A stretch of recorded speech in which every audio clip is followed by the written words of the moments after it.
A ti que eres Madre de la Iglesia, que nos des la capacidad para acoger al Espíritu Santo en esta semana también especial que estamos viviendo cara a las confirmaciones, y sobre todo que nos concedas el poder sentir, amar y abrazar la Iglesia por la que tu Hijo Jesucristo ha dado la vida.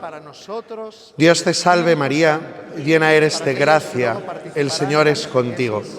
Bendita tú eres entre todas las mujeres y bendito es el fruto de tu vientre, Jesús. Santa María, Madre de Dios, ruega por nosotros pecadores, ahora y en la hora de nuestra muerte. Amén. Bueno, pues hoy el tema, digo para los que estáis y los que después seguís en diferido, es lo que nosotros profesamos en el credo sobre la Iglesia, que es una, santa, católica y apostólica. Ya digo que ahora mismo las primeras catequesis, como veis, son un poco en relación a lo que es la Iglesia en sus raíces y en su origen y en su constitución. Ya después iremos viendo un poco por después cómo todo esto se va desarrollando, ¿no? Pero esto, la Iglesia es una, santa, católica y apostólica, es lo que llamamos los 4 caracteres que Cristo ha dado a la Iglesia. 4 caracteres, es decir, cuando el Señor nos regala ser Iglesia, para ser Iglesia hay que ser esto, vivir la unidad, pertenecemos al cuerpo de Cristo, la santidad, la catolicidad y la apostolicidad. Bueno, ¿de qué va un poco todo esto? Pues eso, ahí os voy a explicar los 4 caracteres que son la Iglesia. El tema de la unidad, la Iglesia una, ya lo hemos ido viendo el otro día cuando os hablé de que la Iglesia somos el cuerpo de Cristo. A lo que San Pablo más le gusta hablar de la Iglesia es de esto. Es hablar de que formamos parte ya ni siquiera de una familia. No solo somos el pueblo de Dios, sino que somos el cuerpo de Cristo. Cristo y la Iglesia es lo mismo. Y por eso también aquí hay una cuestión que salió el otro día, que es quién forma la Iglesia. Porque me acuerdo que salió, ¿no?, con la cuestión de ser el cuerpo, dices, y los que no han recibido el bautismo. Bueno, pues los que no han recibido el bautismo, al menos hasta en su deseo profundo de conocer, buscar y amar la verdad, podemos decir que también el Señor les concederá pertenecer a su cuerpo y ser Iglesia.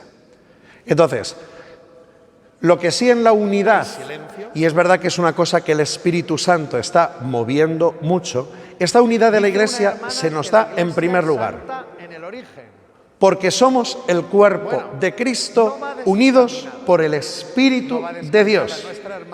Lo mismo que en la vida nos pueden unir los lazos de la sangre, en la Iglesia estamos en comunión por compartir al Espíritu Santo. Y esto es una preciosidad, por compartir al Espíritu Santo. Los miembros de la Iglesia no vivimos la unidad por afinidad, o porque tú me caes mejor o peor. Hay que buscar siempre algo más, y eso es precioso, que os decía el otro día. Cuando uno cae en la cuenta de que somos miembros del mismo cuerpo de Cristo, yo ya sé sobre otra persona lo más importante que puedo saber, que es mi hermano miembro del mismo cuerpo. Yo me puedo ir a otro país, o puede haber un encuentro mundial de la Iglesia donde yo no sé de la vida del chino este que es católico y que ha venido para acá. Pero ya sé lo principal, que es mi hermano, miembro del mismo cuerpo, y por eso le puedo querer. No, el otro día me preguntaba una persona, ¿es que para querer a alguien uno necesita razones? Y yo le dije, sí, piénsalo. Tú para querer a alguien necesitas una razón para quererle. O sea, yo veo a alguien y ya es que te quiero mucho. Y dices, ¿y por qué? Bueno, ¿y entonces esto qué es? Bueno, la razón fundamental es porque eres parte de mí y yo soy parte de ti. Esta es la unidad de la Iglesia. Es que ya mi vida concreta no se puede entender hasta si quieres por la vida del último bautizado.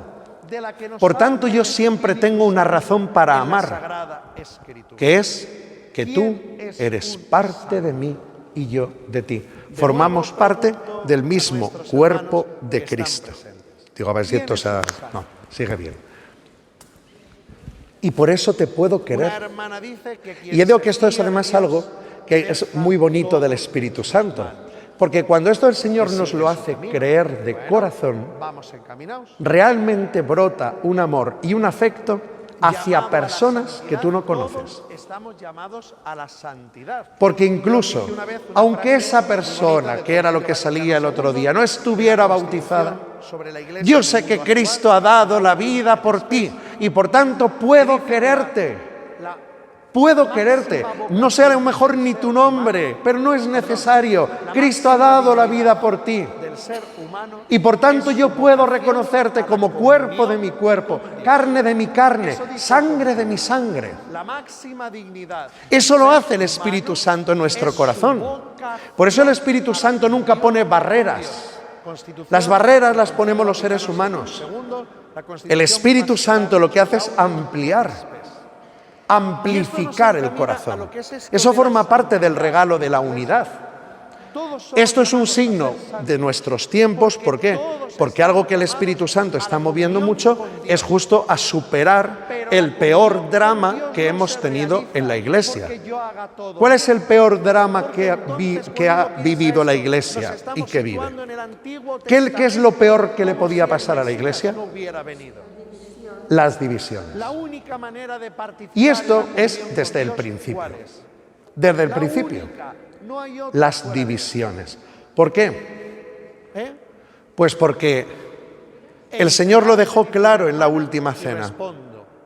Que todos sean uno para que el mundo crea.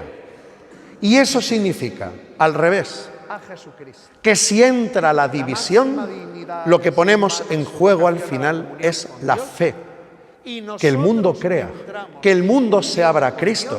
Por eso el peor drama, el peor dolor del corazón de Jesús en la pasión hacia su Iglesia han sido las divisiones, desde las divisiones más pequeñas a los cismas más grandes. Es decir, lo peor que le podía pasar a la Iglesia, y daos cuenta que incluso uno de los nombres que tiene el demonio es diablo, ¿no? El que divide significa la palabra diablo. Si yo quiero hacer daño, voy a dividir, voy a crear conflicto, voy a crear problema. Y eso es lo que ha sucedido desde el principio de la Iglesia. Si vemos a los apóstoles incluso antes de Pentecostés, los pollos que tiene el Señor con ellos es por quién es el más importante, quién es el mejor, quién es el no sé qué. Es decir, dividir a los apóstoles, separar a los apóstoles. Si vemos después de Pentecostés cuál es el gran problema de lo que los apóstoles tienen que estar escribiendo todo el rato, es sobre el tema de la unidad. El tema de la unidad. El tema de la unidad. ¿Por qué? Porque está el conflicto, porque están las divisiones. Y siempre además, uno cada vez que hay un pollo lo intenta justificar. Siempre. Es que tengo razones para ello. Y daos cuenta que esta unidad que nos da el Espíritu Santo, y esto es muy importante, es en la fe y en la caridad. Cuando el Espíritu Santo actúa de verdad, el Espíritu Santo nos une en una misma fe y en un mismo afecto, en un mismo amor. Por tanto, ojito, que las divisiones en la Iglesia son de dos tipos. O bien en la fe, o bien en la caridad. Cuando ha habido problema en la Iglesia y en la vida, la desunión es por un problema en la fe, o por un problema en la caridad, o porque en el fondo estaban los dos. Como ahora os voy a explicar. En los dos. No, es que la Iglesia hemos tenido grandes separaciones por la fe.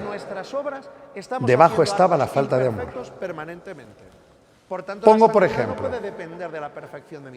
nosotros llamamos a las divisiones en la fe, cuando ha habido un problema en la fe que es contraria a la verdad de Cristo, eso le hemos dado el nombre de herejía. Y desde el principio ya los apóstoles intentan combatir o intentan proteger y custodiar la verdad de Cristo.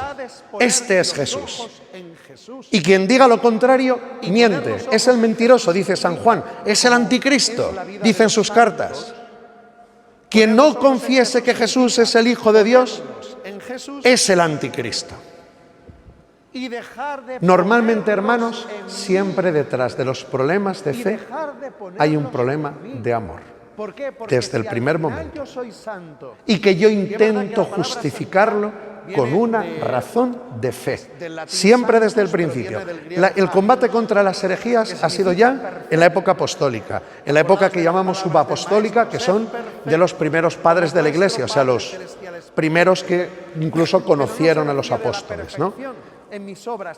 A través de los siglos.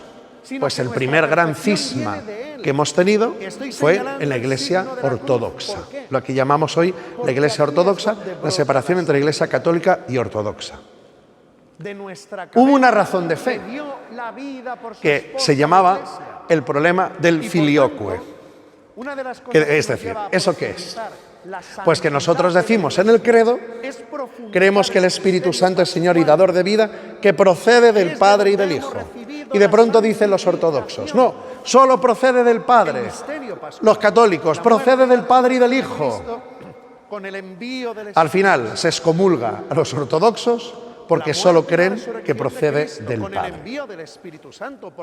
Razón de fondo. Pues porque justo en el misterio pascual, en la muerte y la resurrección, no soporto que el obispo de Roma sea el vicario de Cristo en la tierra.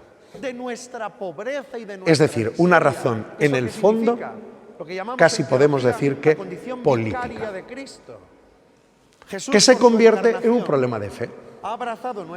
No vamos a decir a la cara que yo lo que tengo un problema es, pues eso, es un problema de amor, o es un problema de... Esto es la vida ordinaria, ¿eh?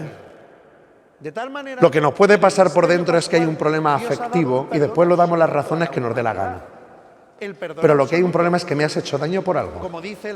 Y entonces yo ahora diré que yo me separo de ti o te echo la bronca o tal, lo que sea, por varias razones. Pero en el fondo hay un tema de amor. Me has hecho daño.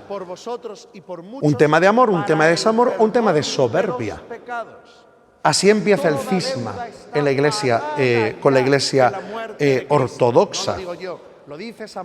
Con la Iglesia anglicana, pues ¿para qué vamos a decir? Claro. Es decir, yo me quiero casar con otra señora, dice el rey de Inglaterra, y me dicen que si no me puedo casar con ella porque ya estoy casado con otra. Pues ¿qué hago? Adiós. Y como soy el rey de Inglaterra, separo a toda la Iglesia de Inglaterra diciendo que la cabeza de la Iglesia soy yo. Por algo que se decía en aquel momento también, que los reyes eran reyes. Bueno, algunos conocéis también quien lo decía hace poco, por la gracia de Dios. Entonces, bueno, pues de eso se aprovechó Enrique VIII para decir fuera, adiós. Aunque le costará la vida a Santo Tomás Moro, aunque le costará la vida del martirio pero así empezó. Aquí la verdad es que la razón de fe era bastante pobre, ¿eh? Pero igual no soporto al obispo de Roma, el cabeza de la Iglesia soy yo. Y aparece el cisma de la Iglesia anglicana. Lutero, que es el gran cisma también con la Iglesia protestante. Luteros en su época, y os estoy hablando de un momento, es verdad, muy difícil de la Iglesia, en un momento donde en la Iglesia pues es verdad, que uno puede decir que es una etapa oscura en muchas cosas. Pero Lutero hubo mogollón. ¿Por qué Lutero, Martín Lutero, funcionó? Porque es verdad que era un hombre que sabía, pero detrás de él estaban los príncipes alemanes que no soportaban al emperador Carlos V de Alemania, I de España. Y por tanto, ¿cuál es la manera de quitarnos al rey de encima, al emperador? Usando la religión. Y entonces los príncipes alemanes se apoyan en que ha aparecido Lutero y así me separo. Pero así se rompió la Iglesia católica con la Iglesia protestante, ¿eh? Así fue. A lo que voy es que hay una cosa en la vida, por eso muchas veces hablo de que hasta para vivir la unidad, la misma palabra de Dios nos enseña, examínese el hombre a sí mismo, la transparencia y la sinceridad. ¿Qué es lo que de verdad llevo en el corazón? ¿Y qué es lo que me pasa? Porque siempre que podemos dar razones de las cosas, en el fondo, hasta en los grandes cismas, ha habido otras razones más vinculadas a la caridad que a la propia fe, y se han justificado con la fe. Me separo de ti por esto, pero de fondo hay un motivo que vamos a decir de amor o de soberbia. Por eso, al día de hoy, ¿qué problema tenemos también en la unidad? Pues voy a continuar. En vez de meterme en la Iglesia Santa, voy a meterme en la Iglesia Apostólica. La Iglesia es una, santa, católica y apostólica. ¿Y eso qué quiere decir? Que nosotros somos un árbol, como un árbol con unas raíces. Y que en la vida de la Iglesia, sin esas raíces, como el árbol, si yo rompo o corto con mis raíces, ¿qué pasa? Que el árbol se va a secar, el árbol va a desaparecer. Entonces ya no seremos la Iglesia de Cristo, seremos otra cosa. Por eso la Iglesia tiene como fundamento, como dice el mismo libro del Apocalipsis, esas 12 puertas que habla de la ciudad, que son los 12 apóstoles, o las 12 columnas sobre las que se levanta el edificio de la Iglesia. Y por tanto hay algo muy importante, y es que la misma verdad y vida del primer momento que se llama Jesucristo, llegue 2000 años después, con la misma frescura que el principio. Por eso la apostolicidad, ¿qué significa? No, es decir, o cómo somos fieles a los primeros testigos. Esto os lo pregunto. Y por eso nosotros incluso dentro de nuestro si yo quiero ser fiel a las raíces, ¿cuál es la manera con la que Jesús ha creado, ha hecho posible esta fidelidad? Desde los apóstoles, ¿cómo ha sido posible esta fidelidad hasta hoy? Ahí está la sucesión apostólica, que es el Papa y los obispos, que reciben el nombre de custodios del Evangelio. Y esto es muy importante. Por eso mismo, la figura, el ministerio de Pedro, principalmente, y el ministerio de los obispos, son los que mantienen la apostolicidad de la Iglesia. Custodios del Evangelio. Y por tanto, significa que yo puedo permanecer en comunión con los apóstoles si mantengo la comunión con los sucesores de los apóstoles. Por eso cuando los apóstoles van formando comunidades cristianas, no solo ordenan diáconos, ordenan presbíteros, curas, que acompañaban al obispo, sino que después ordenaban obispos para que cuidaran de esa iglesia. Y se les confía, por tanto, el mismo testimonio que ellos han recibido. Por eso, sin sucesión apostólica, el árbol se seca. Por eso, uno de los carismas que tienen los obispos, en comunión con el sucesor de Pedro, es justamente esto, el poder tener la iluminación para mantener las raíces y el tronco de la Iglesia. Por eso es tan importante. Aquí normalmente, pues igual, como os he dicho antes con el tema de los cismas y la división en la unidad, uno puede, hoy se plantea prácticamente a los obispos como figuras de autoridad. O la gente lo entiende así o quieren que lo entendamos así. Como figuras de autoridad. Que no, que estamos hablando, señores, de otra cosa, que se llama de la sucesión apostólica. La sucesión apostólica. Como ha sucedido en la historia de la Iglesia. Y que ahí nos estamos jugando mucho. Y que si yo no confío en la palabra del vicario de Cristo, del obispo de Roma, o yo no entro en comunión con mi obispo, pues es eso, son un reflejo. Lo que nos estamos cargando son las raíces del árbol. Así es de fuerte. Luego los obispos tienen que estar en comunión con el obispo de Roma, claro. Este es el modo con que Cristo ha hecho la Iglesia. ¿Y por qué lo ha hecho así? Porque desde el comienzo Pedro, como os dije también el otro día, es el que recibe esta misión principalmente dentro de los apóstoles. Es decir, bueno, ahí os lo puedo explicar hoy. Vamos a ver.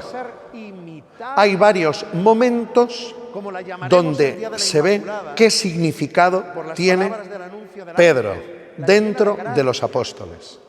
Fundamentalmente, la confesión de Cesarea, que os dije el otro día, ¿no? ¿Quién dice a la gente que es el Hijo del Hombre? Bla, bla, bla, bla. Unos que Juan el Bautista, otros que Elías. ¿Y vosotros quién decís que soy yo? Y aparece esa expresión siempre en los evangelios, que es una expresión de autoridad. Pedro tomó la palabra.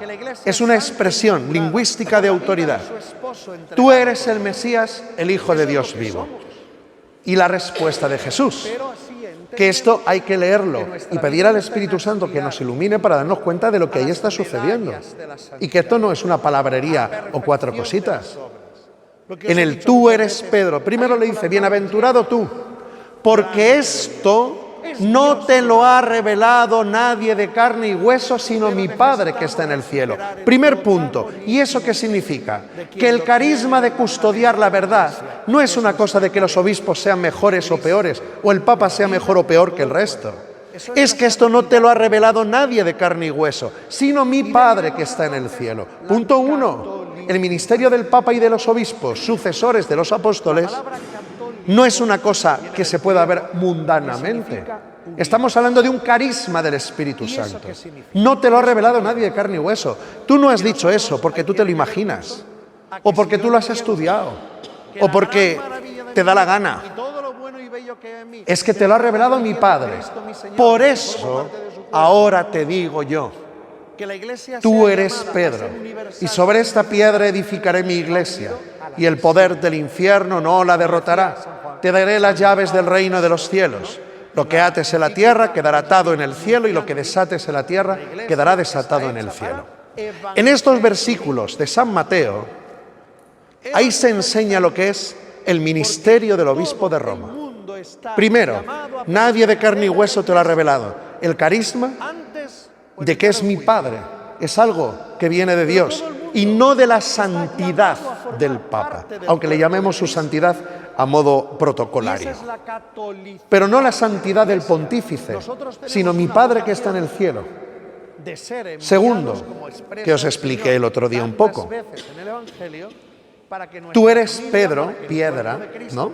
El nombre de Pedro es lo que significa, porque Pedro se llamaba Simón. El Señor le da un nombre nuevo. Tú eres Pedro, y sobre esta piedra edificaré mi iglesia.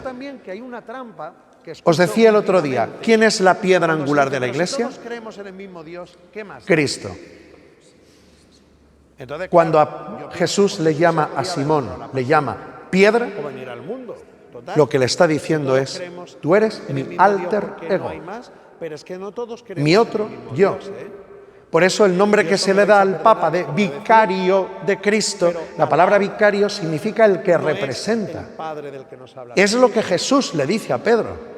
Además no me quiero meter un poco, además, porque en la expresión originaria griega es mucho más claro todavía. Que es como escribe San Mateo su Evangelio, y hasta se plantea un sustrato arameo, etcétera, etcétera, que queda mucho más claro. Lo que le está diciendo a Pedro es, tú eres mi alter ego, mi otro yo, tú eres piedra, porque yo soy la piedra angular de la iglesia, y a ti te hago piedra, mi otro yo. Y el poder del infierno no la derrotará. Pero yo sé que Dios me ama, porque la iglesia es mía. Claro, ¿y eso a ti quién te lo enseña? Y por tanto, el poder del infierno no la derrotará. ¿Eso a ti quién te lo enseña? Las llaves, las famosas llaves que vemos que están siempre en el escudo de los papas. Las llaves, en la tradición bíblica, las tenía el mayordomo. Pero el mayordomo en la Biblia, que era el que tenía las llaves, no es como nosotros entendemos al mayordomo de una casa, porque el mayordomo lo que pensamos es que es el chacho, ¿no? Es decir, el mayordomo es el que está ahí haciendo las tareas. No, el mayordomo en la casa era el jefe de la casa, el que tenía las llaves. Y por tanto, el mayor domus en latín es casa, mayordomo era el mayor de la casa y el que hacía las funciones del dueño de la casa cuando el dueño de la casa no estaba. Por tanto, esto que ya lo sabían los apóstoles y los judíos, porque esto tiene ya tradición bíblica del Antiguo Testamento, sabían que cuando Cristo está diciéndole a Pedro, te doy las llaves, evidentemente Dios es uno. Igualmente le está diciendo eso. Pero a mí no me da igual. Te estoy haciendo en un Dios que me abraza y me perdona, mi cabeza visible cuando yo me haga invisible. Eso es lo que le está expresando. Lo que ates, el poder de atar y desatar, tiene también esto. Atar y desatar sobre todo tiene un vínculo con el tema del pecado.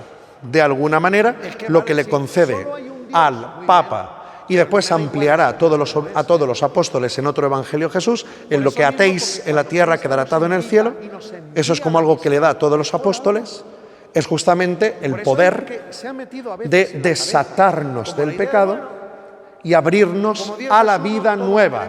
Eso es lo que enseña. Desatarnos del pecado para abrirnos a la vida. Eso tiene que ver con la expresión de atar y desatar. De ahí viene la potestad del Papa con las indulgencias. Es decir, que el Papa tenga la autoridad para conceder que una persona por determinados actos pueda recibir no solo el perdón de sus pecados, sino la sanación completa del alma. Esas son las indulgencias, plenarias o parciales, por el poder de atar y desatar. En 2 versículos 3 está definiendo Jesús que el Papa no es una broma y que por tanto el apóstol Pedro, al que elige como sucesor, que creo que es el Papa, no sé si es San Lino, el segundo Papa de la Iglesia, o el Papa Clemente, es Lino, Cleto, Clemente, Sixto, Cipriano, Lorenzo. Entonces, pues ahí vienen los primeros. El que impone las manos Pedro para elegirlo como sucesor, se reconoció desde el principio de la Iglesia como el obispo principal, el sucesor del apóstol Pedro. ¿Y qué es lo que sucede con el sucesor de Pedro? Porque es verdad que los sucesores del resto de los apóstoles, pues hay obispos ahora mismo, hay cientos de obispos. Apóstoles solo había 13, ¿no? Contando a San Pablo. Pero obispos hay muchísimos más. ¿Los obispos tienen los mismos poderes que los apóstoles? No.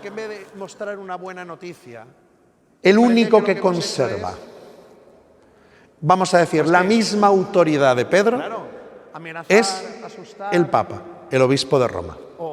El resto de los apóstoles el resto de los obispos son sucesores, reciben la autoridad para poder discernir, custodiar el Evangelio, pero la palabra de un obispo no es como si la dice el apóstol Santiago o el apóstol Juan.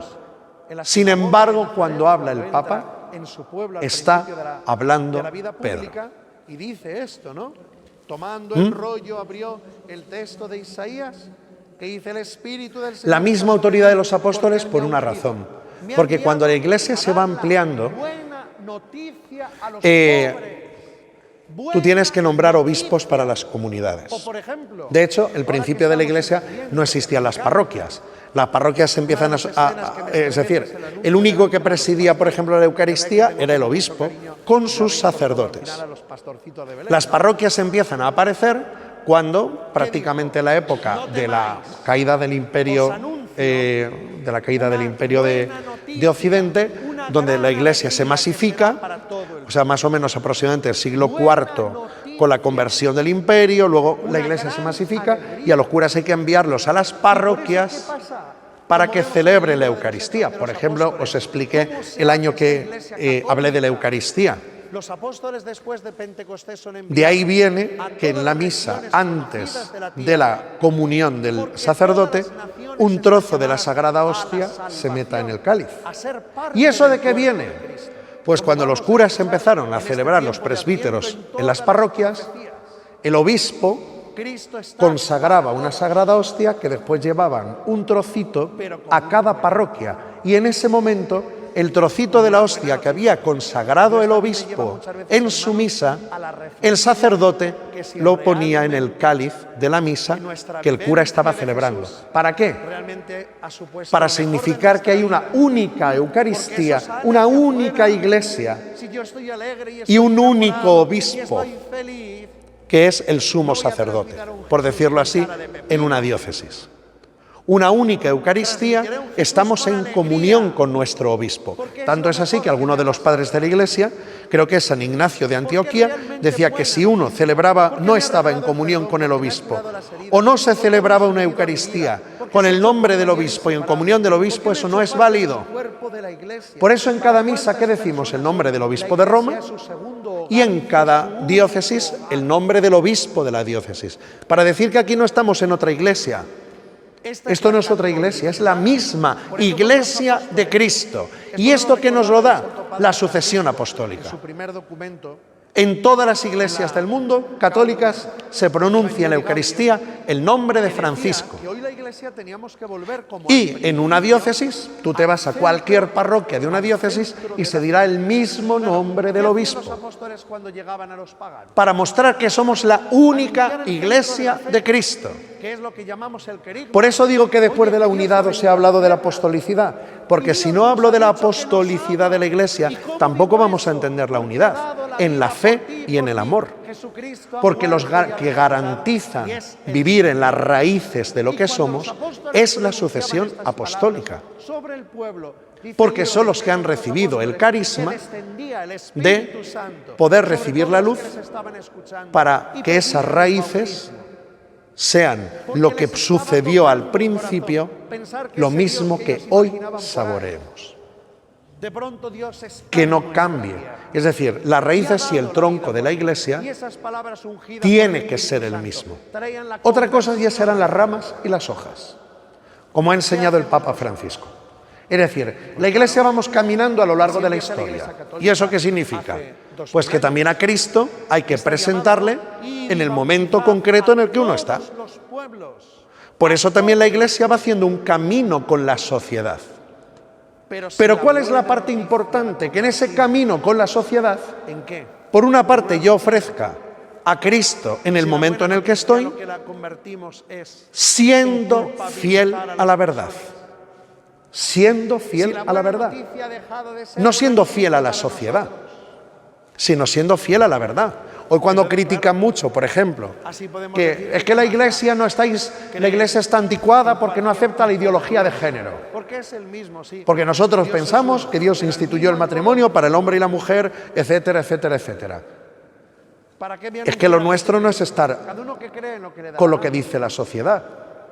Lo nuestro es estar con la verdad del Evangelio. Otra cosa es cómo presentemos. Otra cosa es cómo de pronto también hemos tenido que profundizar en la verdad. Y normalmente hemos profundizado en las cosas a base de problemas. Cuando se ha dado un problema es cuando ha habido un concilio. Como fue el Concilio Vaticano II, el último que hemos celebrado. La Iglesia el mundo está viviendo muchos cambios y la Iglesia nos estamos quedando atrás. Y llega Juan XXIII, que le eligen casi para que durara 4 días, después de Pío XII, que duró 1000 años, bueno, perdón, no fueron 1000 años, pero tuvo el pontificado larguísimo, y llega Juan XXIII, San Juan XXIII, y dice, convoco un concilio, hala, toma ya. ¿Por qué? Porque la sociedad iba a un ritmo frenético y la Iglesia nos estábamos quedando y se profundiza. Esa profundidad es el cambio de las ramas que digo del árbol. Hay que renovar. Por lo que decía San Juan XXIII, el ayornamiento de la Iglesia en el Concilio Vaticano II.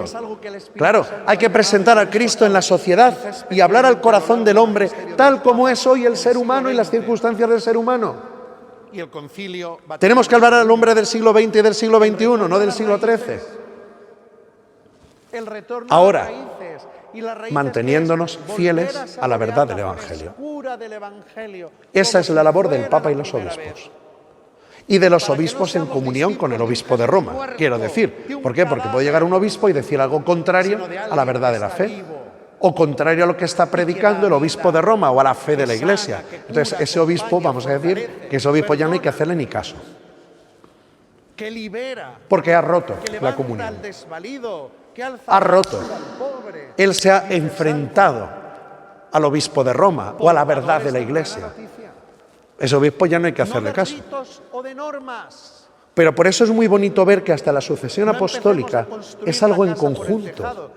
Ahora cuando está el Papa insistiendo tanto en la Iglesia sinodal, ¿eso qué es?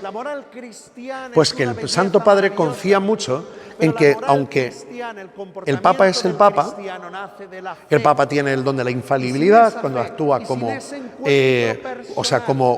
sucesor de Pedro y haciendo el poder de un acto definitivo de fe. Pero una cosa es eso y otra cosa es que el resto no puede decir nada. Una iglesia sinodal, la iglesia siempre ha sido sinodal, ¿en qué sentido? En que somos una única iglesia, una única familia y que el Señor trabaja con todo su cuerpo. Es decir, una cosa es que yo os hable ahora de la sucesión apostólica y otra cosa es que quiere decir que eso excluye a que el resto de los católicos no tenemos ni idea de nada. No, anda que no ha habido ocasiones en la iglesia en que la iglesia se ha enriquecido muchísimo gracias al testimonio de laicos, de religiosos, y no precisamente de los obispos. Ahí tenemos nosotros a esos santos que se declaran doctores de la Iglesia. ¿No? Doctores de la Iglesia, cuando celebramos a un santo que se le ha declarado doctor, es que ha sido un fogonazo de luz para la Iglesia. Y ahí tenemos en los doctores de la Iglesia, pues sí, algunos son obispos, algunos son sacerdotes y otros, pues algunas monjitas, entre ellas Santa Teresa de Jesús, Santa Catalina de Siena, Santa Teresa del Niño Jesús, etcétera, etcétera. Y por hablar de los doctores, pero la iluminación que ha tenido la Iglesia de muchos miembros, y ya digo, ahora mismo, pues claro, ¿cuántos laicos se están canonizando? Gracias a Dios, bueno, laicos se han canonizado desde el principio. Pero eso es también luz que enriquece, por eso entendedme, lo mismo que el otro día cuando dije, y es que entonces el que no está bautizado, que no, que esto no es una mentalidad. La Iglesia apostólica, entonces, si es que la sucesión apostólica, pues sí, la sucesión apostólica solo la tiene el Papa y los obispos. Pero eso no excluye de la iluminación que Dios da también a sus hijos. No sé si me entendéis. Donde después los obispos tendrán que discernir con el Papa si eso es luz, o cuánto hay de luz, o cuánto no hay de luz. Los obispos discernirán sobre si eso que tú me estás diciendo o eso que tú estás viviendo enriquece, es verdad y es un don de Dios, o es un carisma del Espíritu Santo que está dando a la Iglesia. Pero ese discernimiento, como dice el Evangelio, se lo ha dado a ellos. Y esto es muy importante, ¿por qué? Porque hoy, ¿qué es lo que está sucediendo?